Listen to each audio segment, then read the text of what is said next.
What's up, everybody? It's Demetrice and Anika here from Clair Em Motivators, back with your weekly dose of motivation, inspiration, and encouragement.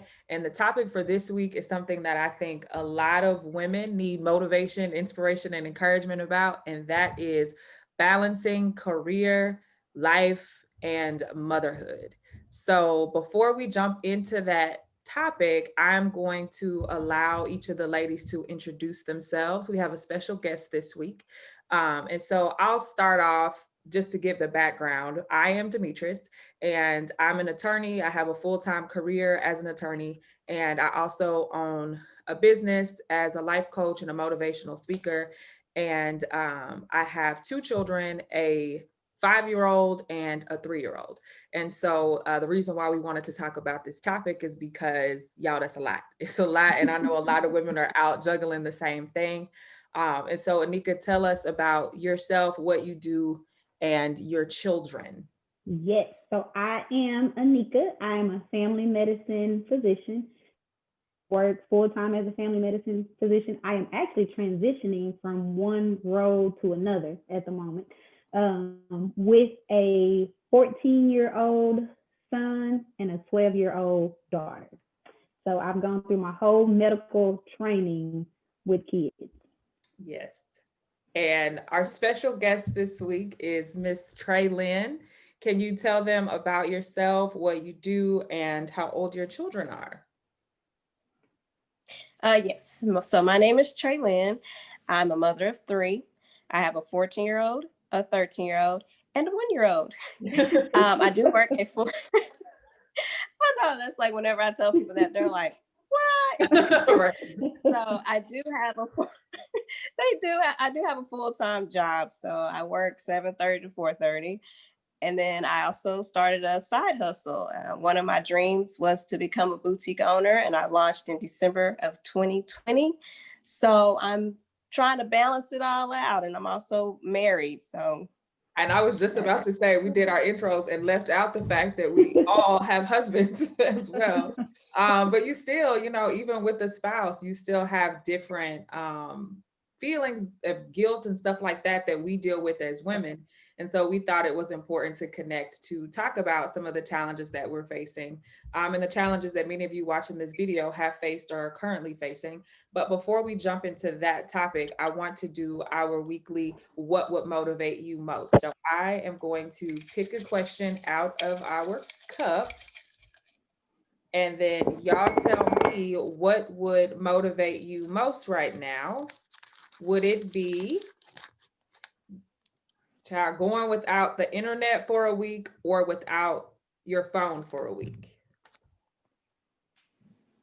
wow. I feel like, first of all, those two things are connected because most people use the internet from their phone. For your So phone, yeah. that's one. Right. And neither one Right. of Without those, the internet, I don't need my phone. right.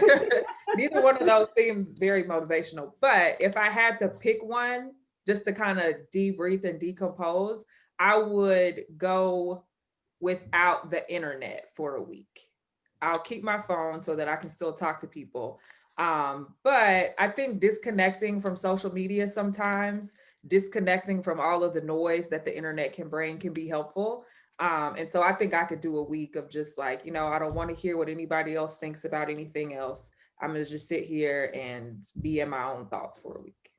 But what about y'all? Yeah, you have a good point there. I do sometimes will log off and stay away from social media just to kind of clear my mind and to focus. So I definitely need my phone to be able to keep in touch with people, or if emergencies come about.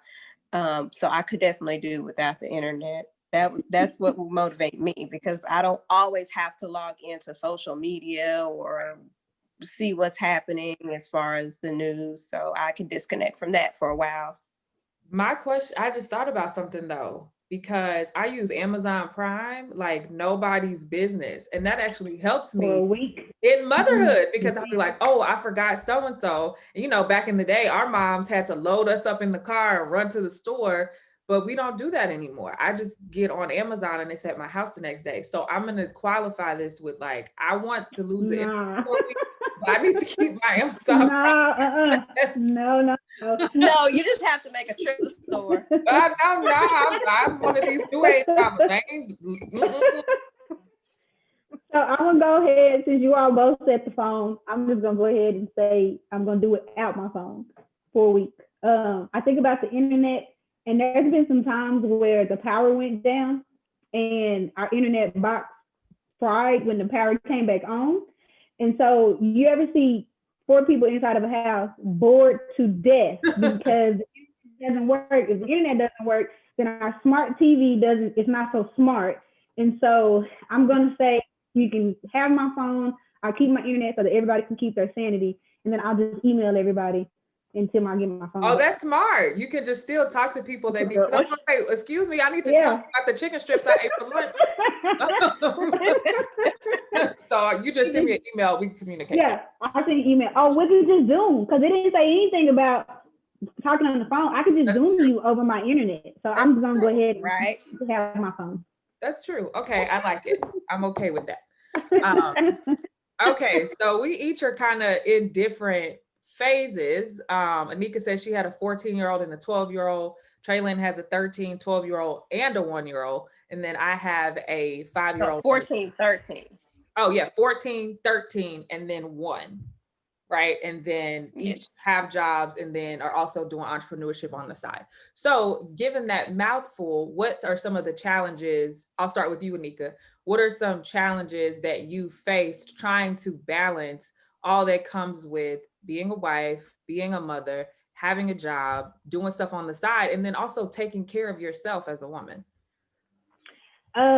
So with mine, when I started medical school, Giovanni was 9 weeks old. And so I am trying to figure out medical school and to be a mom all at the same time. And so for that time period, from when I started medical school to when I finished residency, and that's a total of 7 years, it's probably one of the toughest 7 years where I was challenged in every role, in every hat that I wore. So as a mom, I'm absent, I am not there. As a wife, I'm absent, I am not there. As a medical student and a resident, I have to balance that because I cannot do that 24/7 without, I have to dedicate some time to my family and then somehow or another try to find some time to take care of myself. And so that time frame, one of the biggest challenges was being absent. And I think I don't know, as a woman, because I oftentimes compare to, the expectations for a woman and for a man. The man, they go to work, and it can work, 24/7, and the wife is there to keep the house in order. But when you flip that role where I am the one that's gone, it came with guilt. It comes with a guilt that I felt that I'm supposed to be there. I'm supposed to be here. And so trying to work through that and to tell myself, I'm doing it for a reason. It's not that I'm just out in the streets. Like, I am at work, and yes, I'm here for 24 hours sometimes because I'm on call. But that was being absent, and the guilt of being absent was probably one of the hardest 7 years that I had gone through. Yeah, I would actually have to echo that. Even though the facts or the circumstances are different because we live different lives, I think at the root of what the most challenging time was for me, it would have to be having guilt from not being present. So for me, it was when I first had my daughter, I had already been working as an attorney probably for like a year or two, maybe 2 years. And I really did question whether I was going to go back to work. I have wanted to be an attorney since I was a little girl. I love my career as an attorney. But there was a sense of guilt that I felt when knowing that I didn't have to work because my husband is also an attorney, whether I was going to follow, continue to pursue my own career and my own goals, or if I was going to stay at home with her. Or work and then put her in daycare where she would be with somebody else. And I prayed about it. And ultimately, I believe that you can wear multiple hats. I can be a boss at work and I can also be a boss at home. And I just have to try to find the way to balance that. But I've never been the type of woman that felt like it was okay for me to have to choose. And, I knew that before I had kids. And then there was a moment of wondering, like, well, is it how you really feel now that you have this baby? Do you want to leave her? And then I arrived back in the same place of like, no, I have goals and aspirations and things that I want to do outside of being a mom. No shade to people who feel like their purpose is just to be a stay-at-home mom, because that is a tough job in and of itself. But for me and what I feel like God was calling me to do, I was supposed to do both.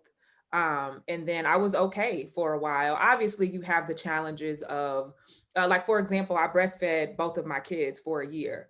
And so being an attorney, having to be in court, but also knowing that my kids don't eat if I don't pump milk for them, that was tough. It was tough having to stop what I was doing to go pump for them, working in a field where you are working with a lot of males. You'll, get comments when you come back from maternity leave and people are like, oh, did you enjoy your vacation? You're like, I'm sorry, what vacation? Like like you sit at home for 3 months with a baby attached to your boob every 2 hours and tell me how you feel about it. And so I had some of that, or like people going to happy hours and stuff after work and me knowing that I couldn't go. One, because I'm breastfeeding. So if I only had a certain amount of milk for the day, I'm her food supply. So I have to go back home. And then two, just not wanting to, I've been gone all day away from my family. So I don't want to, take an extra amount of time to be gone. And then the past year, me being going to work outside of the home and my husband being home with them, I felt guilty when I left because I felt like I was supposed to be home, not him. And that's, Nikki, to what we were talking about earlier. I think that's when I realized that it was conditioning, that I had been, as a woman, conditioned to believe that I was supposed to be at home. Because had the roles been flipped and he was going to work and I was staying home with them, I wouldn't have thought nothing about it. I would have thought that's just the way that it is. But because he was home with them, I felt guilty, like he was doing my job. And so I had a moment of just kind of like sitting in that guilt and feeling sad about it, and then recognizing that no, I think women have come so far and things are so different that I shouldn't feel guilty about, one, pursuing my own dreams and goals, and then two, going to work. I'm doing this for them. I am trying to be that example for both of my children, that you can have anything that you want. So that's what it was for me. But what about you, Tralyn? Well, I did write down a couple of notes so I wouldn't forget anything, but one of the ones that I put on there that I can definitely agree with you both on is the guilt trip, because it's a demand. If you set out to establish your own business, when you're in the beginning stages, there's a demand. Like, you have to nurture it, you have to see it through, you have to be able to do what's necessary to gain an audience, to gain your customers. And then you're also, on top of that, you're working a 9 to 5 that is also pulling you in another direction. So there's another demand. And then there's the demand of your family. Like, you want to make sure that your kids have everything that they need, and that you're not overwhelming your spouse, or your partner, to make sure that that they're good. So you're pulled in so many different directions. And I too have felt guilty. When my oldest son was born, I did try the stay-at-home mom thing. I did it till he was about 9 months, and I found out that that just didn't work for me. I'm one of those that I like to be busy. I like to do other things that helps me to um, be productive and to be happy. So being a stay-at-home mother, while it is beautiful if you have that option, but it doesn't work for everybody, and that's okay. That's okay, because women, we can do it all. I strongly believe that. And so I went back to work after he was 9 months, and I don't regret it. I just had to find a way to try to balance it, and of course, having my daughter too, and they're both close in age. So I just had to find that balance. And then now that I'm faced with also a 1-year-old now, where I'm having to start over and do that again, I'm remembering, okay, what I did with them when they were babies and how I balanced it out. So you have to find a way to tackle it. And another challenge that I found was 24 hours a day is just not enough hours. It's not. I mean, so, but with strategic planning, which I know we'll talk about that later on, but with strategic planning, you can make it happen. Yeah. Yep. So it seems like the common theme for the three of us is that sense of guilt. And I mentioned earlier that I think some of that guilt does come from the conditioning, that the expectation that society places on women is that you either have to choose that you have a career and you don't have kids, or you have kids and you stay home with them. But another layer to that, I think, is the guilt that moms put on each other. Mom shaming and things like that. Like if you you'll hear certain things or see things on the internet or hear articles or even just movies and stuff. It's women kind of judging each other and how somebody else is parenting their kids. So do you breastfeed or did you formula feed, and that being a thing? Are you a mom of singles or multiples, and that being a thing? Do you have older kids? Oh, people with newborns are like, no, this is the hardest phase. And you telling somebody with a 14-year-old, well, oh, you got it easy because your kids can take care of themselves. But it's like, we're all going through this and we're like, no, it's hard. It's hard at every stage. I don't care how many kids you have. I don't care, breastfed, formula fed, it doesn't matter. Like being a mother is hard work. But like Tralyn said, I think that it makes us magical because we really are able to do everything. But what do y'all think about that? Have you ever experienced like other people making you feel guilty, or have you seen that? One thing that I will say is sometimes it's not you necessarily making somebody feel guilty, but we compare ourselves in and of ourselves. We compare ourselves to what other moms are doing, and so being a physician mom, you don't, yeah, health never sleeps, medicine never sleeps, and so it's not always that I can break away from work to go to PTA meetings or to go to field trips or stuff like that. I remember in practice, one thing that I always try to make a point when I can is to go to my kids' extracurricular, like soccer games or volleyball games. And so I always try to kind of maneuver my work schedule so that I can get out of there. And I had one of my physician moms tell me, she was like, I just, you're awesome mom. I wish I can do that. And it's in that instance. So I'm not shaming anybody, but, and I told her, you can do that. You can do that. From the onset, I know what's important to me. I know I'm going to have to sacrifice some family stuff, and some stuff I don't necessarily want to sacrifice. So I have to try to balance that. And it takes, just like Tralyn said, a lot of strategic planning. But so I have experienced it, not to where I'm trying to shame anybody, but I do know we compare ourselves to each other. And then that reinforces some of that guilt you feel, because it's like, oh, well, she's doing it. Why can't, I'm a bad mom for not doing it. Right. So kind of along the same. I would definitely have to agree. I know for me, for a long time, until I felt like my kids were old enough to understand the concept of like stranger danger and stuff, I wouldn't post them on the internet. And so there weren't any pictures on my social media of my children.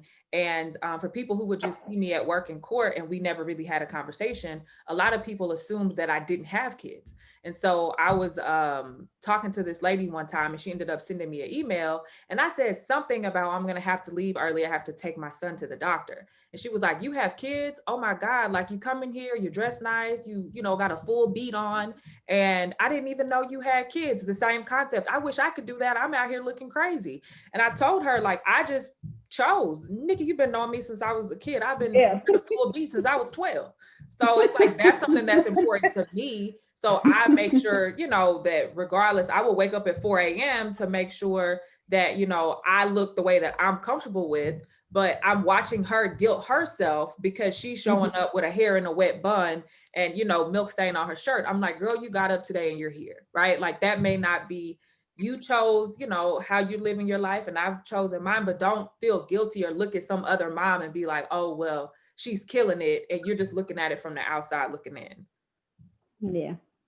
Right. And I've also witnessed mom shaming before, where someone was pregnant and they already had 2 other little kids. And so like the head boss was like, well, you just probably want to stay at home. And it's like, yeah, she could do that, but let's maybe try to offer other options.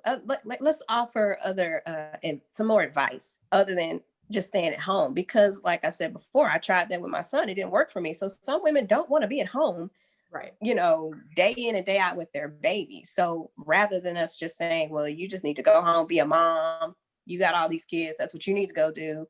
Let's not downplay her dreams and what she really wants to do. Let's help her out. So Right. I've been a witness to that. So I know exactly what you're talking about. And there's a lot more mom shaming Right. that goes on out there that I'm just like, I can't believe you just said that. I know. I've actually had to correct people, even people that normally like they don't think that they're a type of person. Like if they're analyzing a woman who has kids, like say a celebrity woman does something or she wears a certain outfit or she makes a certain song, the first thing that people say is, oh, she needs to be a mom. What about her kids? And it's like, what does her wearing that or saying that or doing that have to do with her parenting? Unless you were critiquing or looking at something that she did to her kid, I really don't understand why that is the first place that people will go sometimes to be like, oh, why does she do that? She needs to be a mom. It's like, what does that mean? What does that look like? Right? Like she is a mom. If you birthed a baby or stepmom, whatever kind of mom you are, then that's it. That's the qualifications. Right.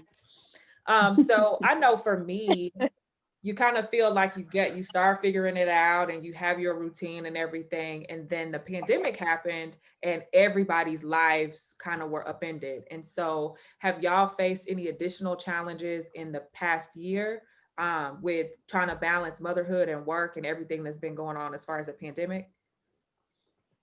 Well, I'll go.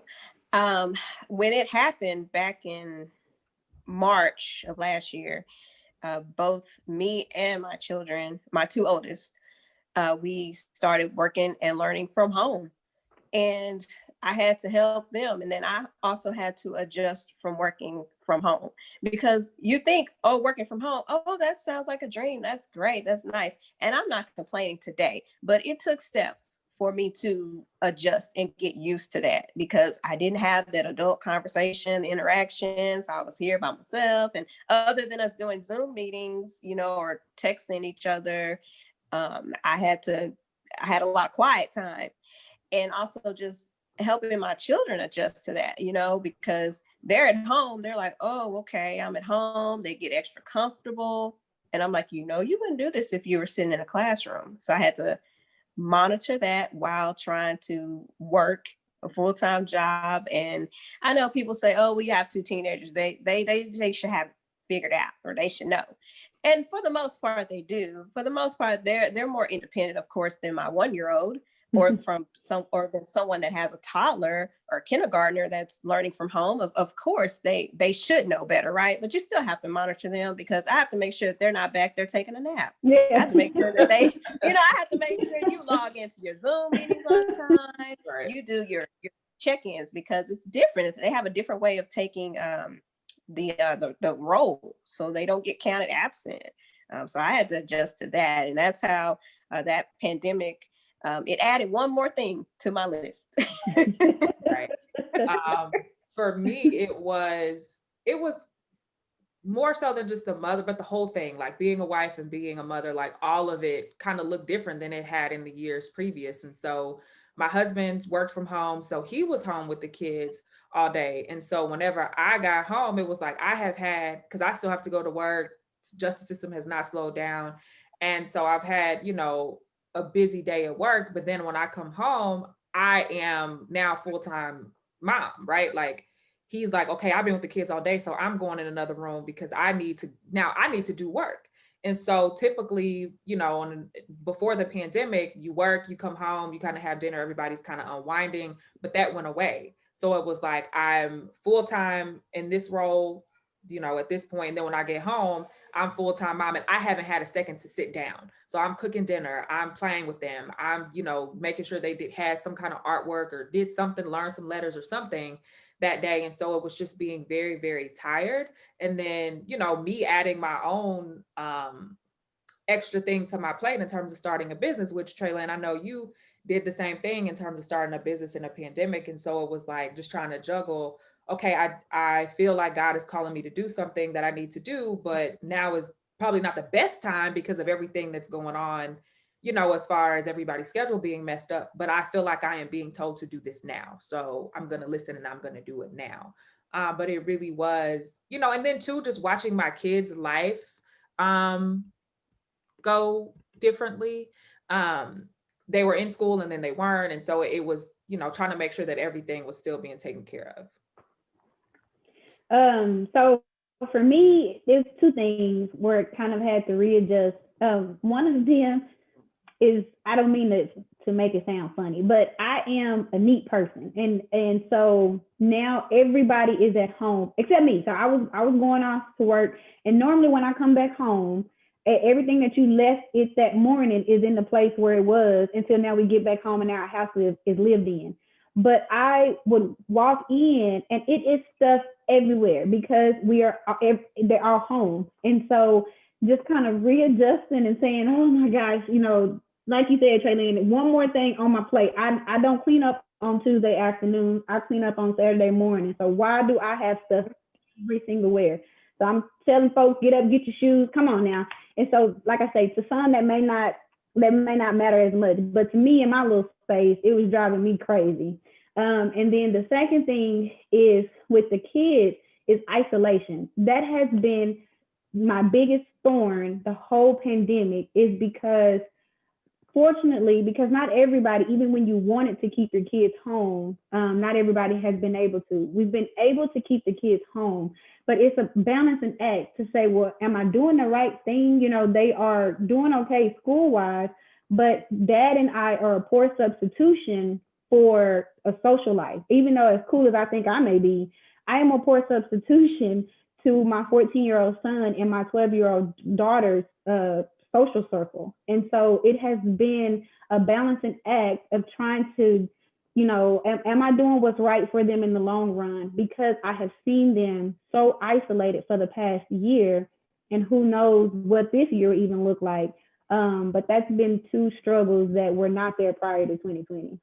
Yeah, I would agree. I had to become a motivator because my son, he was okay with being at home. He's like, this is cool. This is the best thing ever. And I wish I could just finish out my high school years at home. home. But then my daughter, it doesn't suit her because she's Yeah. social butterfly. She wants to be amongst friends, and that's what she likes. That's what motivates her and gets her going. And so it's been a little bit of a struggle for her. So I have to motivate her as well. So and so it's like becoming a motivator as well as a teacher. Right. And then I also noticed that my food bill went up. So right.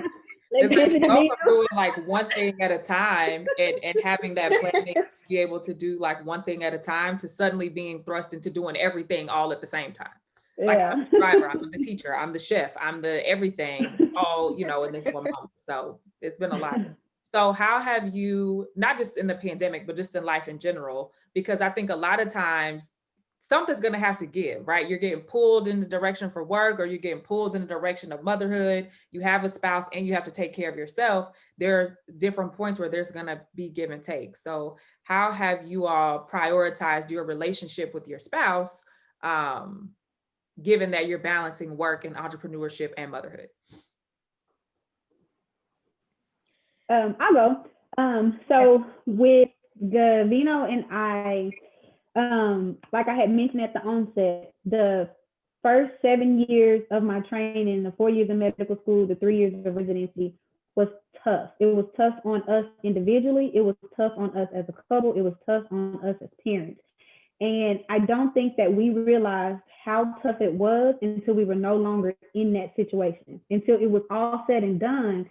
And looked back and we thought, we barely made it through that. We barely made it through that on the individual, as a couple. It was a tough time. But what it did teach us is that we do have to prioritize ourselves, because our first instinct is to put the kids first. To put the kids first. And we, without even questioning or even talking to each other, that that's what we're going to do. That's what we did. But although that is a very good instinct to have, your kids are well taken care of, it leaves the two of us, you're not taken care of. You're not taking care of each other. And so with that hard lesson in mind, we try to make a point to say, yes, our kids are the number one thing in our lives, but you are the number one thing in my life as well. And so today, this time, this space, if it's just 2 hours today, if it's a weekend, if it's something, we are going to make time. Even if we have to somehow carve out and put 2 extra hours in a day, we are going to make time so that it is you and I connecting and doing what we like without the kids. Now, I will say that it has gotten a little easier. The kids are 14 and 12. You can leave them at home. And so we can leave them at home and say, hey, we're going out to go before the pandemic, we're going to go have a day date. And so we're going to the movies and we're going to have dinner. You can leave the kids at home for that 2 to 3 hour time span and it'd be all right. So making time and intentional, being very intentional, not just waiting for it to happen, because it will not. Like we've said, it's 24 hours in the day and that's not enough. So if you're not intentional about taking that time, you will never be able to find it. So we intentionally take some time so that I can focus just on him and he on I. Yeah. So for us, the position that we've been in, that's how we managed before the pandemic. But then once it was, we don't have time. Like he has to work at night. I work during the day. Like we really didn't have time. It was us making sure that we knew each other well enough to know that, like, okay, I know you have work to do, but I am comfortable enough to say I need to connect with you. So I need you to not do work tonight. With him knowing that that's going to create a backlog in his week somewhere else, because the time that he's now taken away from that to watch a movie with me, he could have been using that to work. But it was me giving him grace, giving myself grace, and knowing we're in a completely different situation right now, but also knowing myself and him well enough to know, like, hey, I'm feeling off or I'm feeling disconnected. We need to connect. And me saying, okay, we're going to have to find a babysitter, which again, it's a pandemic. So you have to be careful with that. But knowing that that is of the utmost important, right? Like you said, our kids come first, but if our relationship isn't right, if we are not connected, if I'm feeling like I don't do it for you and you're not doing it for me, that's going to create issues and cracks in the foundation of your marriage. And so we both prioritize that. Even when it's hard for us to do the date night or the day date thing, it's still like, hey, I need to connect with you, even if we can just steal 15, 20 minutes for both emotional connection and physical connection, right? Like you can't just make time for one and then the other one is lacking, especially for women. If we are not emotionally connected, physical connection ain't going to be right. And so if we want all of this to stay balanced, we still need to make sure that we're making time for all parts of that. We actually do daily check-ins. Oh, that's good. And so, right, like we'll ask each other over dinner or as we're preparing dinner after work, hey, how was your day? How are you doing? But we also will do it again once the baby is asleep and the teenagers are, getting in the bed, and we will check in with each other again and ask, how are you doing? And then it often leads into a conversation. And so those conversations can last for an hour or two, or, however long we have left in the night before it gets too late.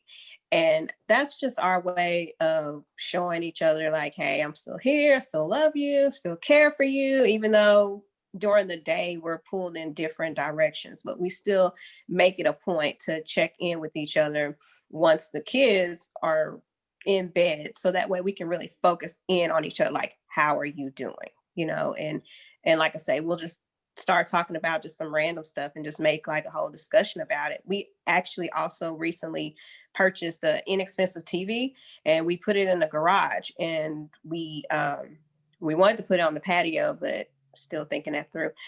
So we actually just started watching a movie this past weekend. And that was like our time away. We got out the house. We were still at the house. Right. That's a little bit, Yeah, we set the scene and made like a little movie night right there at the house. And just small things like that help, because we can't get out and date like we want to or go out. For one, there is a pandemic still out there, and we still have a little one. So we have to make that time. Like you just have to. Right. And I think, and I know y'all agree that, there's a lot of emphasis placed on making sure your kids are good, making sure that your relationship is good, but you are a woman outside of all of those things, and you have your own needs independent of mom, independent of work, independent of entrepreneur, independent of wife. And so I think that self-care is extremely, extremely important. So how have you all managed to take care of yourselves while you're taking care of everything and everybody else? I can start on I that. love. Oh, Oh, okay. oh, all right, sorry about that. We had a technical difficulty. I started talking about self-care in the way that you prioritize, you know, as a woman, making sure that in all the things that you do, you still find time for yourself. So for me, I maximize my commute. So normally, like before the pandemic, Chris and I would talk on the phone in the car on my way to work. But then once everything kind of became this alphabet soup of all my roles kind of mixing together, I was like, you know what? I need that time in the car just for me. And so I started listening to podcasts on the way to work or listening to music, just really taking that time to figure out like where my mind is today. Another thing that I do is before bed, I will read a book or shopping. That is my, like, I'm doing this for me because I, you know, for me, I know I focus a lot on making sure the kids they have their clothes and they look cute and their clothes fit. And we have enough bows and stuff like that. But I had to stop shopping for myself. And so over the past year, I've been like, okay, no, I need to go shop for myself. But what are some ways that y'all prioritize making sure? Oh, other ways for me are making sure that I talk to my best friend, who is my sister, and then I check in with my other friends, you know, other moms that I know, just to reach out to be like, hey, how are you doing? I've had some Zoom wine nights with people, just to make sure that I'm checking in with other moms to make sure that everybody's okay. And like our husbands aren't there, our kids aren't there, and we're able to just connect and relate. Because I think that's important that you realize that you're not the only person juggling all this stuff, that it's other people too. But what about y'all? I love to take long showers when I can. So if the baby's off playing with her dad and the other kids are off playing video games or, you know, just entertaining themselves, I take that a moment and I will go in the shower and I'll have like all my different like little face masks and exfoliating body washes and just do a little extra than just a normal shower, you know. That helps me to rewind and calm down and breathe, and I get out and I feel refreshed. I also like to take trips to Target. I don't always have to Yes. buy anything, but you know, you go to Target, you're gonna find something. Yes. You know, even if it's my favorite part is the dollar section in the Yes. front. So even if I don't find even if I don't find anything else in the store, like I can find me something for $1 or $3, and I mean it does something for my spirit. I mean, When you you know, see other so moms and it in doesn't have to be Target, Target, you know. right? But I think it's like there's something about Target when you see that other mom that you know is doing the same thing as you be like, girl, I see no kids in this dollar section looking around. So I feel you on that. Right. And it's like you can identify her. I don't know. We have like some Mhm. type of glow or something Mhm. over. It's like you're a mom who likes to shop at Target. Okay. So I do those things. Do those things to kind of as far as my self-care. I also got a massage not too long ago, y'all. And I was like, why have I been sleeping on this? And someone told me before, if you can get at least one massage 1 month per month, excuse me, it will change your life. And I got one and I said, I'm coming back next month. So I'm going to add that in as part of my self-care, which I mean, I just have to. I just have to. I walked away and I felt great. And when I got home, I wanted to clean the whole house. Right. I felt so upbeat, really refreshed. It's not feeling guilty when you do it. Because sometimes it's like, oh, you know, the kids are at home. They're probably going to tie my husband up. But I just be like, you know what? Doesn't have to be his problem today. I'm not feeling guilty about that. I need a minute. And also making sure that I give him the same thing. But what about you, Nikki? What do you do to have your moment? Meecha's probably gonna roll her eyes on top of her head, but if I'm gonna just go ahead and do it. I don't even know what you're about to say. you are, but if you have watched previous videos, I'm a decorate. I'm a homemaker, so I like to decorate. I know cleaning sounds lame, but it's therapeutic for me because I love when your house smells good and it's clean. And so I get my moments where everybody is off somewhere. I don't even know where they are, but I can like one of those good deep cleanings where I can kind of dust, and because this dust is when the sun peers in here just right, it got a whole line of film of about 3 months worth of dust. I can get in there with some elbows and get it. I love to decorate with the change of the seasons. And so like I've been at home for the last few months because Thanksgiving ended and Christmas came and then Christmas went away. So the whole house got redecorated. I love doing that. And then at the end of all of that, I'm not a big drinker, but I'll give me a wine glass and put some Sprite in it or something. And then I'll sit and I got the TV to myself. So I find me a show that I want to watch with my Sprite in my wine glass, and I'm having me a good time. And then I like to walk. So the outside environment charges me. So when it's dark and gloomy, give me some fluffy sci-fi and watch TV. But when it's sunny outside, then I love to kind of open up windows and open up blinds. And so I'll go for a walk by myself, and I'm exercising, so I feel good about that. But then I am by myself, just kind of soaking in, hearing the birds chirp. I'll turn on these AirPods and listen to some music, and I'll go for 2.5, 3 mile walk. And I come back, I feel so good about myself. So that's what I've been doing to kind of keep my sanity in check. I did roll my eyes, but not for the reason that you think I did. I'm not okay. for cleaning, because I agree it is something about, putting on some Anita Baker like your mama used to do, and your house smell like bleach. But I roll my eyes because, like, truth be told, your kids are coming behind you 15 minutes later and they are mess up all the whole mood that you just created. I know. Yep, I know. I decided that's why I gotta go for a walk. Like, I know, that's why make me mad. I clean and then go for my walk so I don't blow up on them like the Hope when they come leave a shoe in my living room. So I just feel like I'm setting myself up. If I'm like, I'm about to have a minute, somebody come move a plate or put a plate in the sink, I'm like, oh, no, you didn't. So. Right, like you get the kitchen looking sparkly clean, and here somebody comes with a dirty plate. Like, you better watch that. I'm not. You better not drop a crumb on the counter.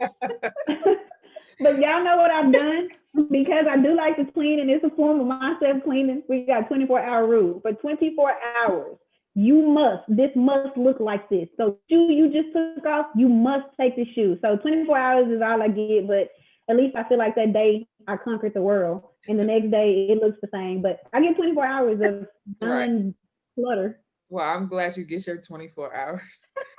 So given everything that we've talked about, you're balancing taking care of yourself and taking care of your husband and taking care of your relationship and maintaining friendships and all the things that we do as women, we all have daughters. And for our sons, what example is it that you are trying to set for them in finding the healthy balance of managing work, career, relationship, and yourself? I'll go. So one thing that we had said kind of a little earlier about kind of the conditioning, and sometimes, and our mom wasn't necessarily this way, so thank you, Mom, for not being this way. But sometimes there are some moms where, your mom will come over to your house and like run that finger over your blind or run that finger across your desk and be like, you don't keep a good house, or, so sometimes that guilt is kind of passed on to you because your mom was raised that when my husband gets home, the kids need to be clean and at the table dinner set. So sometimes you feel like you can't uphold what she had, so I'm not as good of a mom as my mom. That will not be my daughter's tale, because that's not at all. You are not. I'm not Superwoman. Neither is she. You are a woman. Yes, you have things that you need to do. But it is okay for, hey, guess what, today, because I tell them all the time, I've done all that I'm going to do today, so we can put it on my list for tomorrow. I'm going to go sit down. And so it's okay to not feel guilty that I didn't get 2,400 things done in 24 hours. I wasn't already going to get all that done in the first place. And so hopefully by my own actions, it's okay. It's okay to not to put the world on my shoulders today and then feel guilty and beat myself up for the rest of the week because I didn't put the world on my shoulders for that day. And so hopefully I'm not passing that narrative to her to make her feel like she has to do it all and not be able to step back, because you do it. And sometimes you are taking on 1,500 million tasks and not even thinking about it. You don't even realize how much you've done until you take a day and say, I'm not going to do it. And it's like, well, shoot, I did all of that.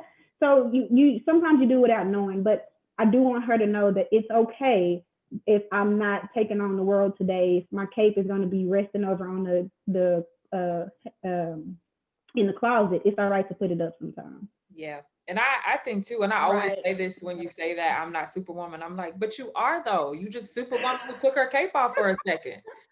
Because I really do look at it like all of these things is what make us, you know, powerful. And so that, like I said, that's just a perspective thing for me. I'm like, you know what? I am superwoman and superwoman need a break.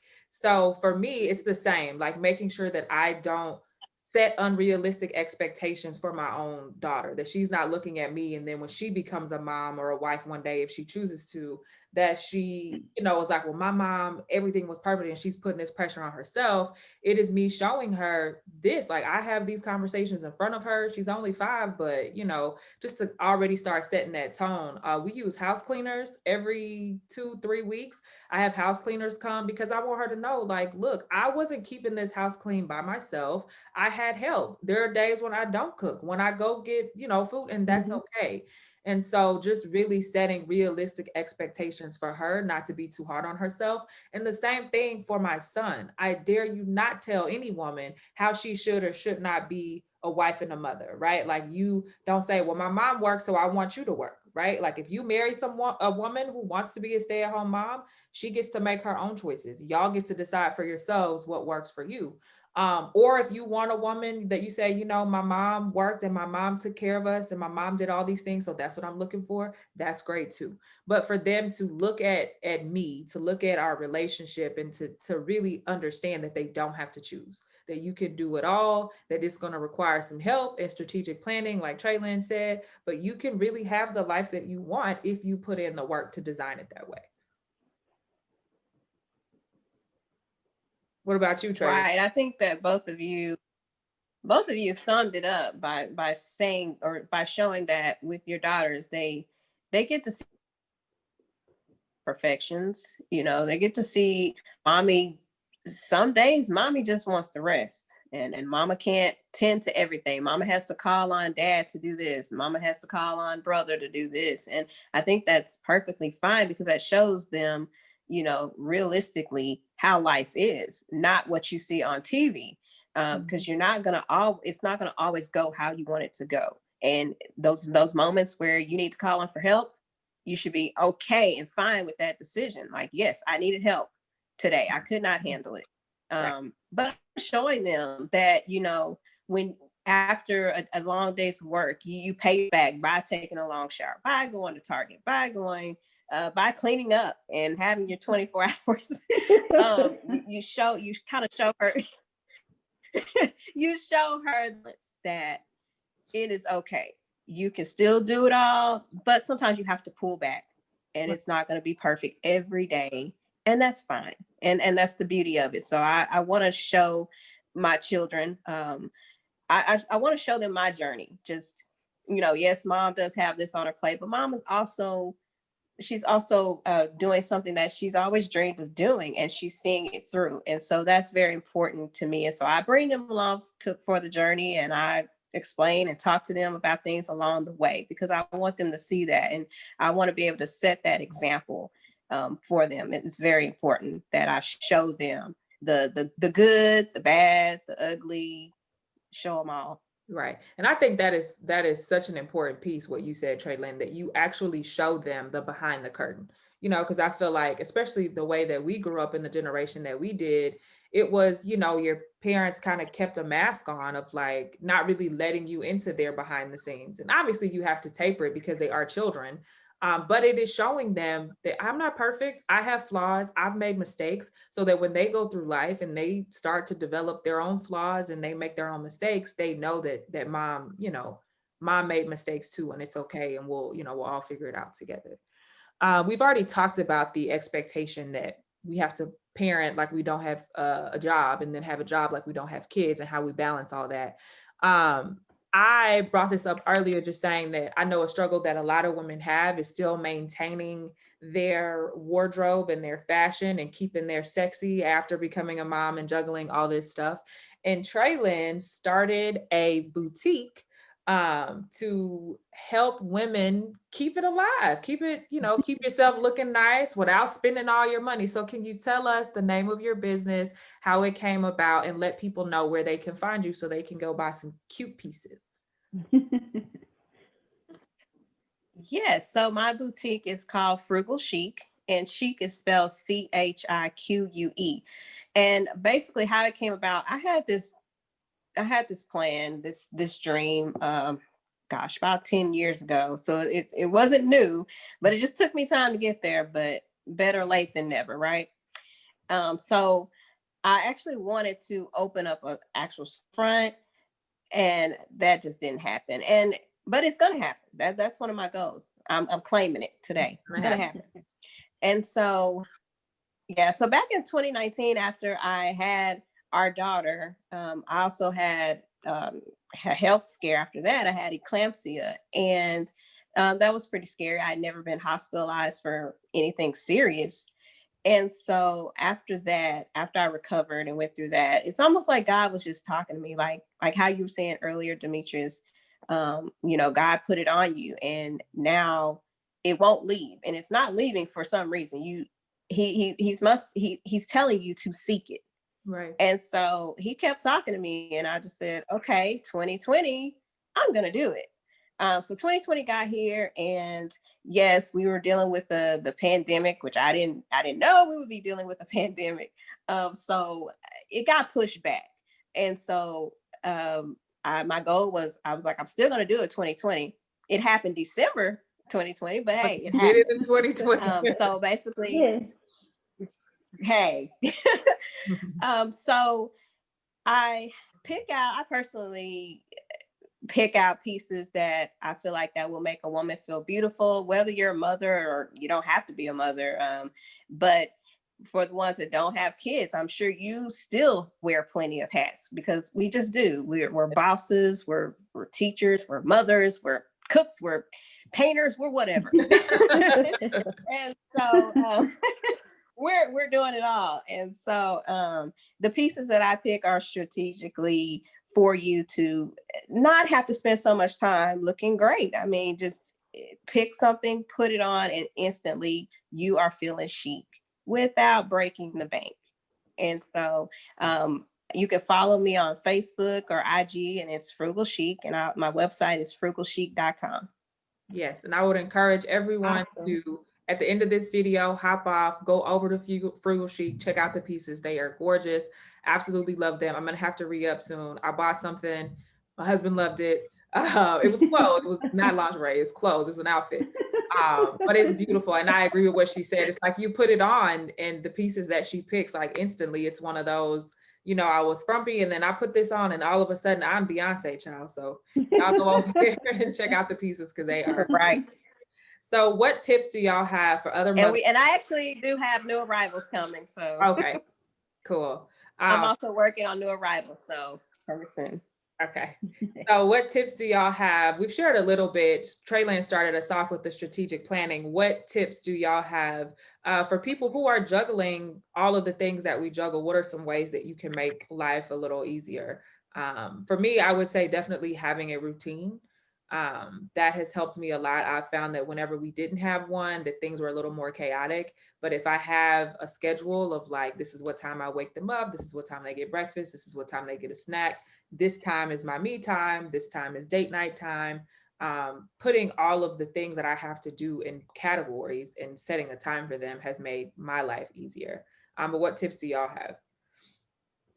I would say be realistic. I am, like I say, and I'm sure we all are, just like what you just said, Michi, how I have this and this and this and this to do today. And oftentimes you wake up and it's 1,500 things.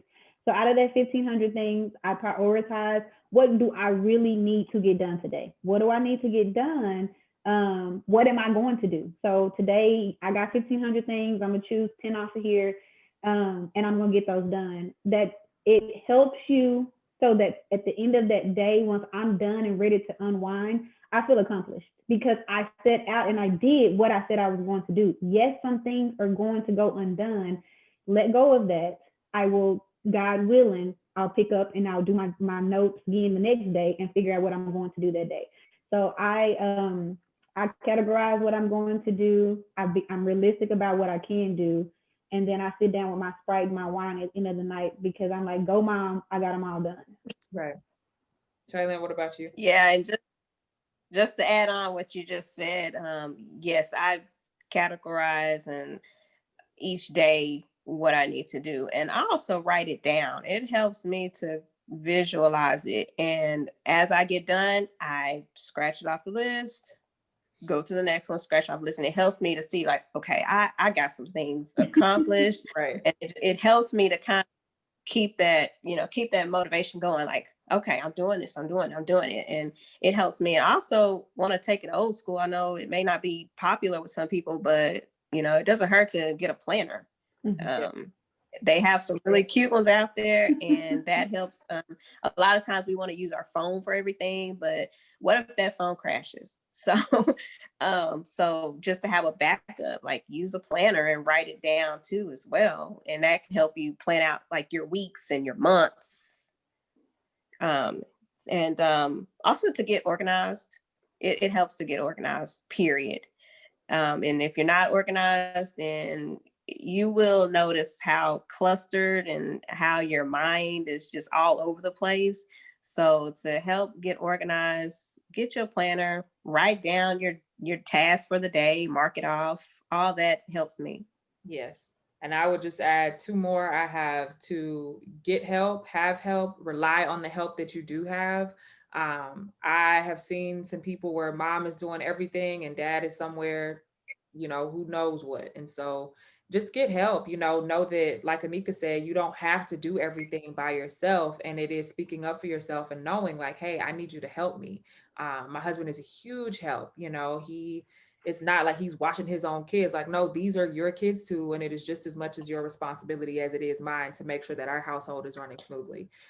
So that is one. And then just being fully present. So when I'm at work, I am fully present and focused on, the things that I'm doing there. And I give my home that same respect. When I am at home, I am fully present at home. When I'm with my kids, I make sure to be fully present with them. When it's my self-care time, I'm fully present with me and not allowing everything to kind of just bleed into each other.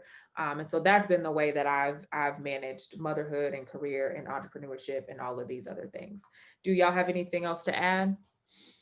One thing, and Tralyn just made me think about it when she was saying like a planner, and I think it's important to have a space, and it don't have to be. Please understand, I don't mean a space where we all have a huge room or something, but somewhere that's a she shed, and even if that she shed is a piece of your closet, like just a space, because if you cannot unclutter your mind, it is hard to even know where it is that I'm supposed to start. And so a place that is devoid of shoes, of other people's feet and bottles and everything else that comes with, being a mom, everything that's all over the place, but having you a space so that is where I go in when I do have my superwoman cape on, is to figure out, okay, well, what do I need to do today? So whatever little bitty place that you can carve out. I have a friend that hers is her closet. And I mean, and it is the cutest, chicest little place you have ever seen. But in her closet, she put a small little desk. She has her some motivational quotes on her wall, but it is just a small little space that she goes in there to kind of decluster and declutter her mind so that she can go forth and know what task she's going to go and conquer. So get you a space, even if it's not the biggest of a space, it's your space so that you can go and conquer the world. Yes. Yes. And that we all do. So all the moms out there, we just wanted to let you know that we see y'all. We're in it with y'all, trying to figure out how to balance everything. And that it's just a balance, right? Like sometimes it may be unbalanced and you just have to figure out what areas you need to do to get back on track. Don't beat yourself up if one day you don't get to scratch out everything that you had to do that day. Don't be too hard on yourself if you feel like, you can do more. Just take that opportunity that next day to get up and try again. And so with that, we hope you all have a great week, and we hope that everybody is taking care of themselves, taking care of each other. And we're all going to continue to get through all of these things together. Y'all have a good week. Bye.